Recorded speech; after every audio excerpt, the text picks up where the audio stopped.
Hello everyone, welcome to back my channel. আমি তোমাদের প্রিয় সুবোধ দাস, আর আমার চ্যানেলের নাম সুবোধ দাস ফুড ব্লগ। আজকে চলে এসেছি একটা বন্ধুর বাড়ি, জন্মদিন বাড়ি খেতে। তাহলে চলো দেখা যাক কী কী দিল আইটেমে। এই দেখো, প্রথমেই একদম একদম যেটা বাসমতি চালের ভাত আর ডাল দিয়েছে। ডালটা কিন্তু খুব সুন্দর হয়েছিল। তো ডালটা বেশ গরম ছিল, তাই আমি আগের থেকে একটু মেখে নিলাম। এরপর দেখি ডালের আহা এরকম সুস্বাদু একদম মুচমুচে পাঁপড় চলে এসছে, যেটা আমাকে বলা হয় বাংলায় আলুর চিপস। এই আলুর চিপসে ভাতটা মাখার পরও এই গরম ভাত আর আলুর চিপস আর ডাল সঙ্গে থাকলে আর কি চাই, দারুণ। খেতে না খেতেই চলে আসলো এরকম সাইজের মাংস কিন্তু যা চাই, যত চাই তত মাংস।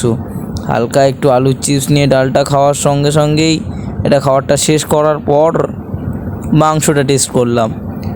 মাংসটা মোটামুটি ভালোই ছিল, এখনও মুখে লেগে রয়েছে। এই যে মাংস সাইজটা দেখতেই পাচ্ছ, সলিড।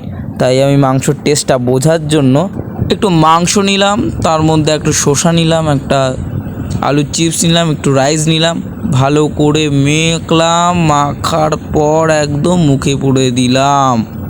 দেখো মুখে দেওয়ার, এই যে সব কিছু দেখতে পাচ্ছ, দেখো মুখে দেওয়ার পর কিন্তু আর মাংসটা সত্যি কথা বলতে খুবই ভালো হয়েছিল, খুবই টেস্টি হয়েছিল।